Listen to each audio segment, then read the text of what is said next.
de toute éternité. Tu es l'alpha et l'oméga. Tu es le commencement et la fin. Oh, à toi toute la gloire, ma paix. À toi toute la gloire, Prince de paix. Nous méditons ce matin dans le livre de Matthieu chapitre 7. Alléluia. Oh, alléluia. Que ton nom soit béni ce matin.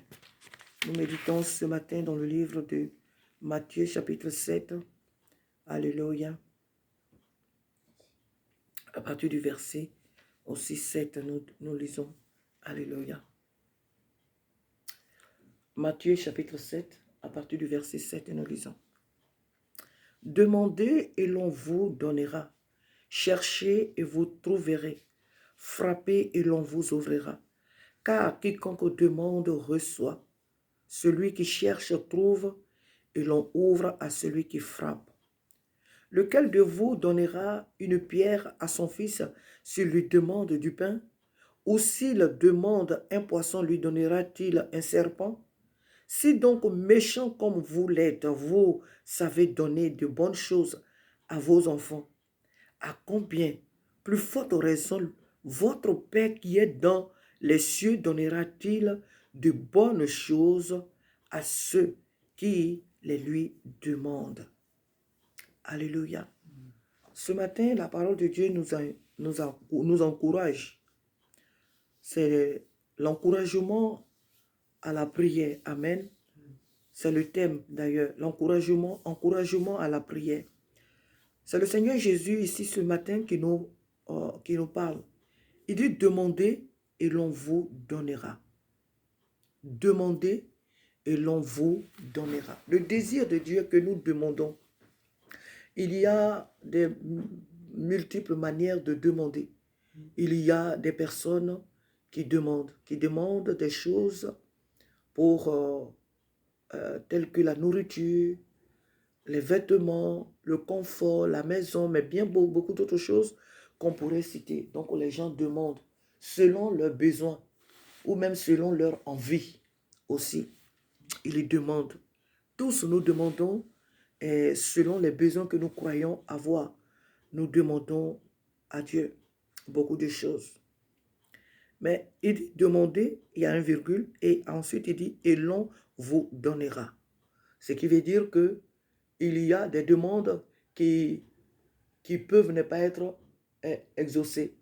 Il y a des demandes qui, quelquefois, qui peuvent ne pas être, comme on appelle, des attentes qui quelquefois peuvent ne pas être, comme on appelle, exaucées, si on peut le dire. Donc, il faut que nous comprenions que demander, la Bible d'ailleurs le dit, lorsque nous lisons plus loin, à travers la Bible, le Seigneur Jésus nous dit encore quelque part que nous demandons et nous ne recevons pas. Pourquoi? Parce que nous demandons mal. Nous croyons que souvent nous avons des besoins, mais ces besoins-là, deux fois, ne sont pas des véritables besoins selon le cœur de Dieu. Nous demandons souvent des choses qui ne nous sont pas utiles. Dieu veut que nous demandons. Dieu veut que nous demandions des choses qui sont vraiment nécessaires, qui nous sont vraiment utiles, des choses qui contribuent à sa gloire. Si nous demandons des choses qui ne sont pas à la gloire de Dieu, il ne nous les donnera pas.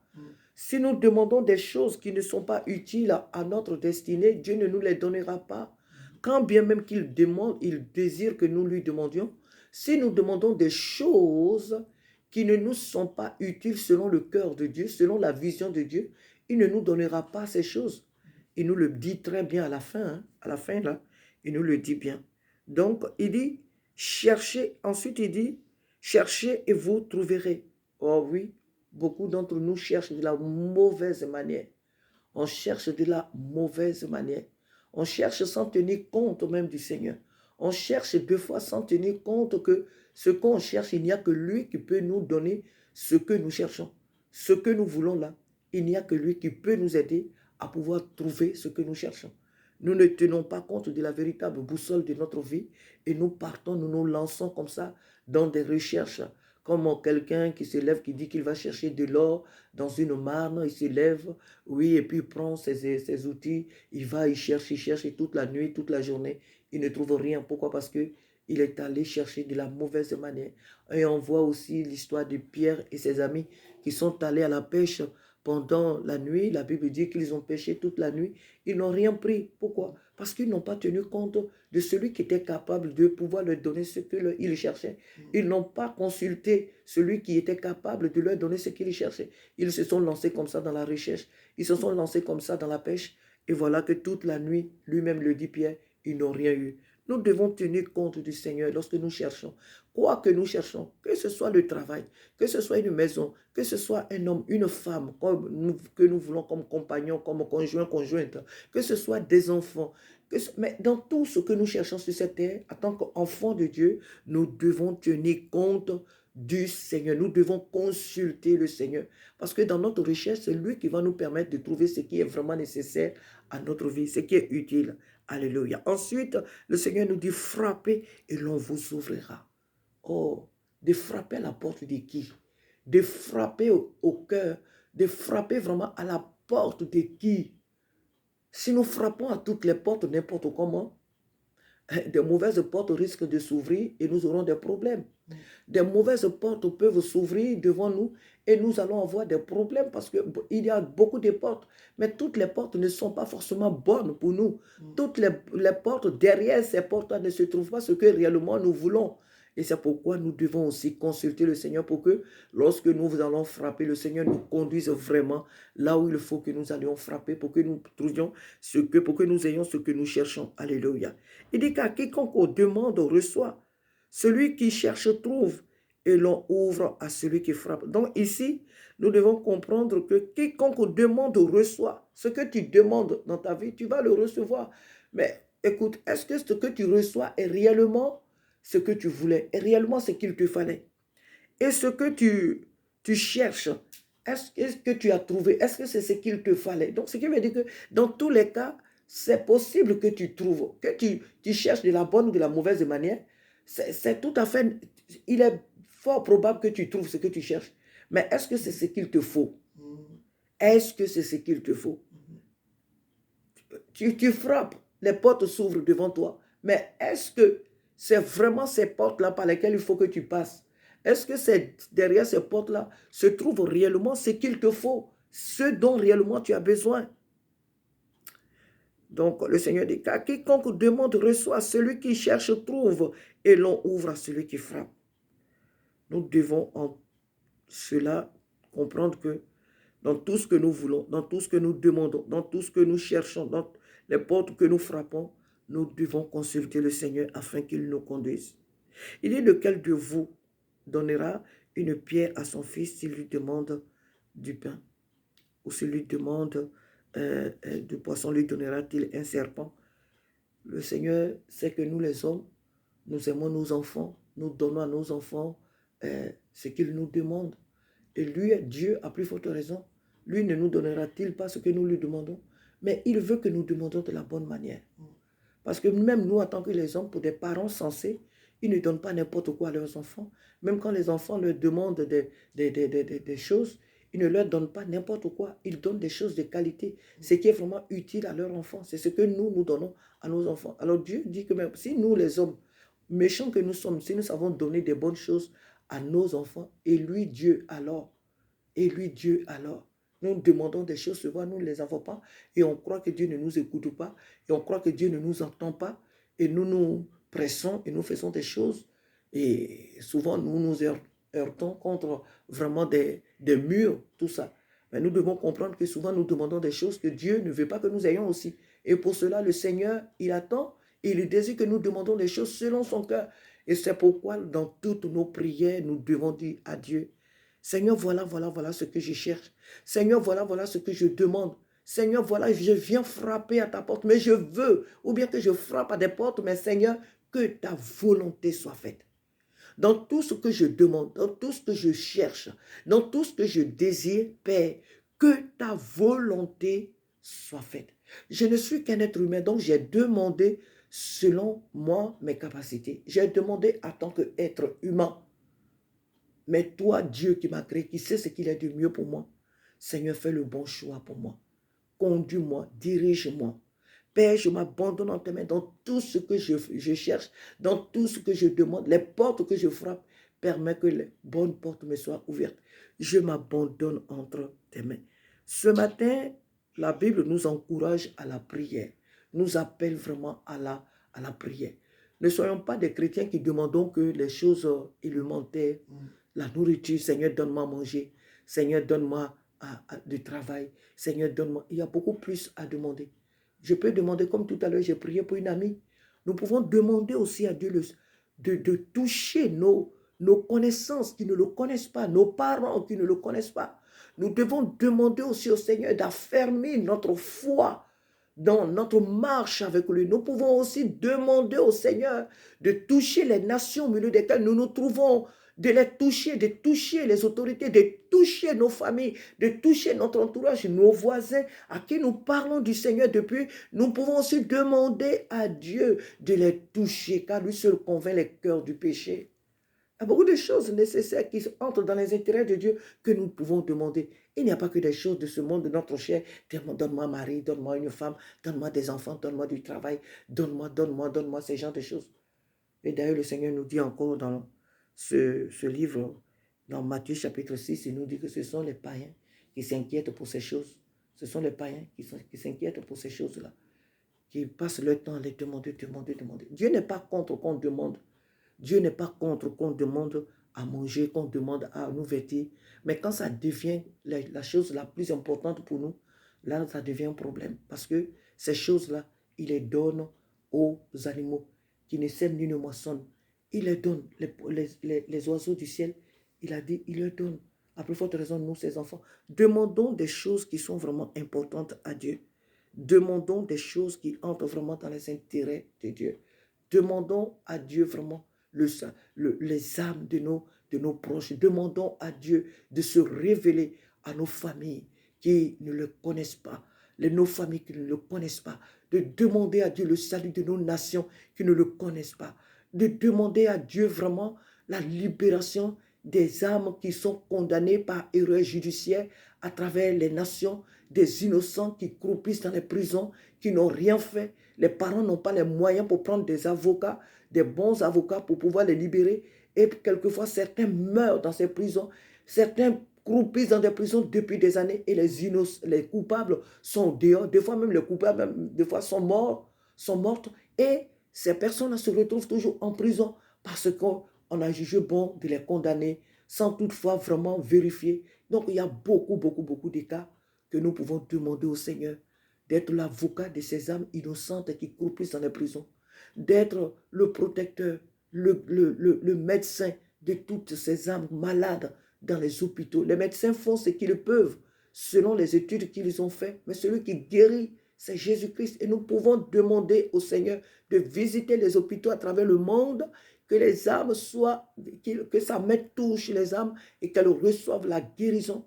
Nous pouvons demander au Seigneur, de toucher nos frères à travers le monde qui sont persécutés à cause de l'évangile. Nous pouvons demander au Seigneur d'affermir leur foi, pas de ne pas permettre qu'ils soient persécutés, mais que dans leur persécution, que le Seigneur les aide à aller jusqu'au bout. Que le Seigneur leur donne de tenir ferme jusqu'au bout. Que le Seigneur se révèle à ceux qui les persécutent. Que Dieu étend ses mains. Il y a beaucoup de choses très très utiles que nous pouvons demander à Dieu. Je pourrais faire la liste ici, mais je vais m'arrêter qu'à ces trois cas. La conversion de nos familles, la guérison des malades dans les hôpitaux, la libération des innocents qui croupissent dans les prisons et bien beaucoup d'autres choses. Bien beaucoup d'autres choses. Des personnes, mais il y a des personnes qui souffrent dans ce monde, pas parce qu'elles ont fait des choses graves, mais il y a des personnes qui ne connaissent pas encore le Seigneur.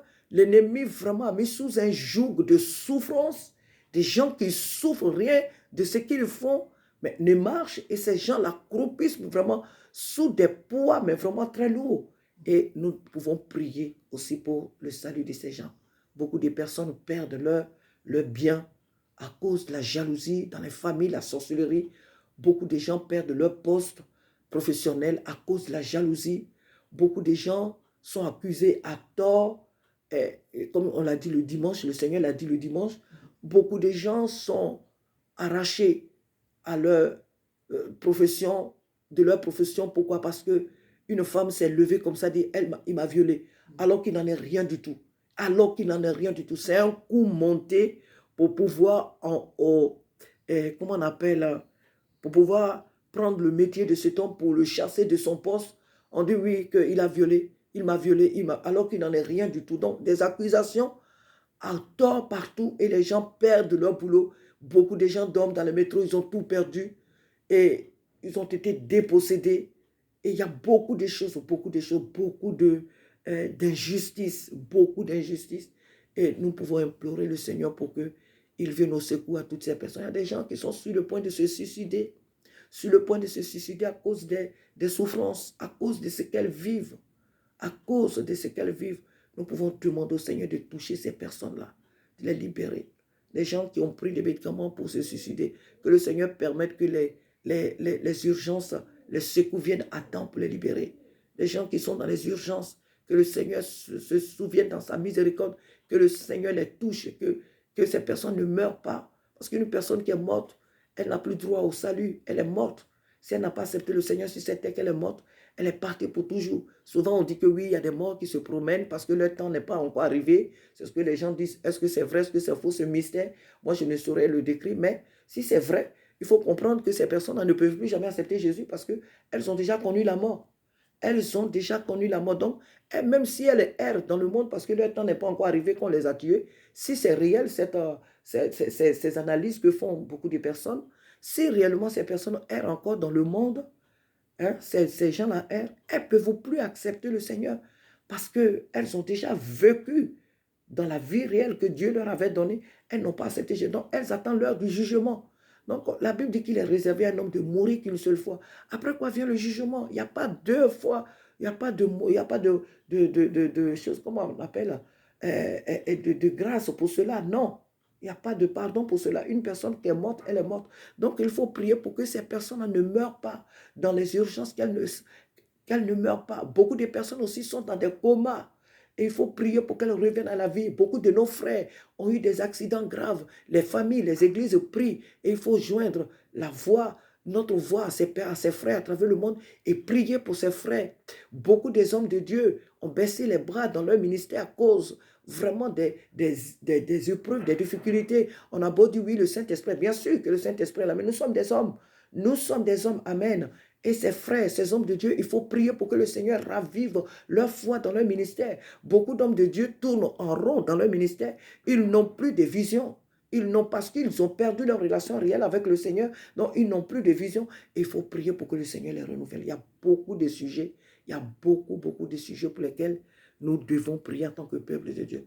Donc, nous cherchons quoi? Qu'est-ce que nous cherchons exactement? L'enfant de Dieu doit chercher là où il vit. Dans sa vie, il doit chercher le salut des âmes, là où il vit. Je dois chercher. Je cherche quoi? Qu'est-ce que je cherche? Je veux que mes voisins soient convertis. Je veux que la ville où je vis, les âmes soient, que les âmes qui appartiennent au Seigneur viennent à Jésus-Christ. Je frappe à quelle porte au fait? Je frappe les portes pour que les portes s'ouvrent et qu'elles acceptent Jésus. Que les habitants derrière ces portes-là acceptent Jésus. Donc, il n'y a pas que notre vie là qui est tellement importante qu'il faut demander, Seigneur, donne-moi, Seigneur, donne-moi, Seigneur, donne-moi les âmes de là où je vis. Seigneur, donne-moi les âmes. Seigneur, permets que les âmes soient converties. Seigneur, je cherche dans cette ville, je cherche dans ce village, je cherche dans ce pays, Seigneur, de les âmes qui t'appartiennent. Alléluia, pour te servir. Donc, que le Seigneur nous aide dans ce que nous demandons, dans ce que nous cherchons, les portes auxquelles nous frappons. En tout cela, que le Seigneur nous donne de faire les choses selon lui, son cœur et dans son intérêt. L'intérêt de Dieu, c'est notre intérêt. Mais souvent, notre intérêt, de fois, n'est pas celui de Dieu parce que nous demandons mal. Nous ne faisons les choses comme cela ne se fait pas ou cela ne doit pas se faire. Mais les intérêts de Dieu, ça c'est sûr et certain que les intérêts de Dieu sont nous aussi nos intérêts. Parce que ce que Dieu aime, ce que Dieu veut, c'est ce qu'il nous faut. C'est ce qui est bien pour nous. Que Dieu nous aide ce matin. Alléluia. Que le Saint-Esprit nous aide ce matin à faire toutes choses pour la gloire. Dieu nous aime. Dieu nous aime énormément. Il veut que nous ayons ce que nous lui demandons. Il veut que nous ayons ce que nous cherchons. Il veut que nous frappions à la bonne porte. Lui, à sa porte, car lui seul possède les bonnes choses qu'il peut nous donner. Amen. Que son nom soit béni ce matin. Persévérons dans la prière. Aimons le Seigneur. Servons le Seigneur de tout notre cœur. Alléluia. Que son nom soit béni. Amen, amen, amen.